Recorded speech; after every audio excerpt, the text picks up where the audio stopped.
შობამდე სულ უფრო ცოტა დრო რჩება და დროა იმაზე დავიწყოთ ფიქრი, თუ რა ორიგინალური დესერტი მოვამზადოთ იმისთვის, რომ ჩვენი სადღესასწაულო სუფრა უფრო განსხვავებული იყოს და ოჯახის წევრებიც გავაკვიროთ. სწორედ ამიტომ დღეს ჩვენ სტუმრად მოვედით თბილისის ერთ-ერთ საკონდიტროში, სადაც ტექნოლოგი ნატა წერუაშვილი გაგვაცნობს, როგორ გავაკეთოთ საშობაო ორცხობილა.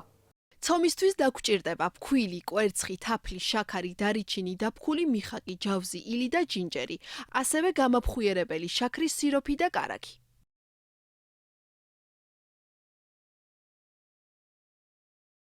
საშობაო ჯინჯერის ორცხობილა, ჩვენგან განსხვავებით, ეს არის ძალიან ტრადიციული ევროპული ერთ-ერთი საშობაო ორცხობილა, რომელსაც ამზადებენ ტრადიციულად შობის წინა დღეებში და ძირითადად მის მომზადებაში მონაწილეობას იღებენ ბავშვები, იქიდან გამომდინარე, რომ ეს არის ძალიან მარტივად მოსამზადებელი ორცხობილა და ასევე ძალიან სახალისო.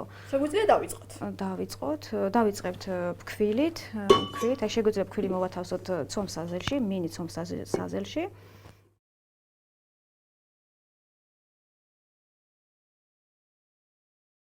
ყველა ინგრედიენტს ჯამში ვათავსებთ და მიქსერით კარგად ვურევთ. მას შემდეგ, რაც მასა ერთგვაროვანი გახდება, ცომს სპეციალურ ცელოფანში ვახვევთ და რამდენიმე საათით მაცივარში ვინახავთ. რადგან დრო ცოტა გვაქვს და საშობაოდ კიდევ სხვა კერძების მომზადებაც გვინდა მოვასწროთ, დღეს ცომს სულ რაღაც 15 წუთით გავაჩერებთ საყინულეში. ფქვილს სწორ ზედაპირზე ვყრით და ცომის გაბრტყელებას ვიწყებთ. ცომი გავაბრტყელოთ საშუალოდ 2 მმ-ის სისქეზე და გაბრტყელების შემდეგ გამოვჭრათ ყალიბებით. გვაქვს ასეთი საშობაო წინდის ფორმა, ნაძვის ხის ფორმა და სხვა საინტერესო და მხიარული ფორმები. სპეციალური კულინარიული ფორმების საშუალებით სხვადასხვა ფიგურას ვჭრით.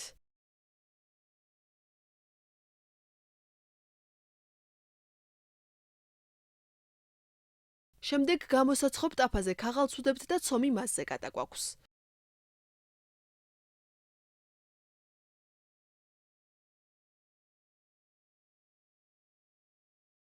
თუ კი ორცხობილებს ნაძვის ხეზე დასაკიდადაც გამოიყენებთ, წინასწარვე გაუკეთეთ ნახრეტები, რათა შემდეგ ლენტის მორგება მარტივად შეძლოთ.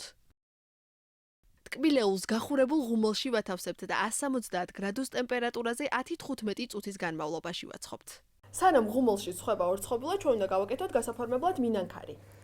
შაქრის პუდრს დავამატებთ კვერცხის ციელას, შემდეგ ლიმონის წვენს და ერთმანეთში კარგად გახსნის შემდეგ უკვე გამოვიყენებთ ამას მოსახატად, თუმცა შეგვიძლია დავამატოთ საღებავები, იმის დამიხედვით რა ფერის, ასე ვთქვათ, დეკორი დაგჭირდება.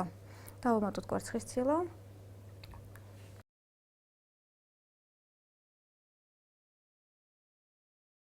მას შემდეგ, რაც ორცხობილები გაგრილდება, შეგვიძლია მათი მორთვაც დავიწყოთ.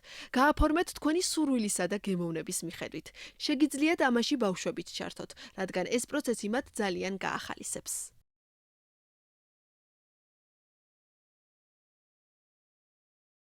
ჩვენი საშობაო ორცხობილები მზად არის, როგორც ხედავთ, ძალიან მარტივი გასაკეთებელია და სულ რაღაც 15 წუთი სჭირდება მის გამოწყობას. რაც ყველაზე მნიშვნელოვანია, ეს საშობაო ორცხობილები თქვენს სადღესასწაულო სუფრას უფრო მრავალფეროვანს, საინტერესოსა და მხიარულს გახდის.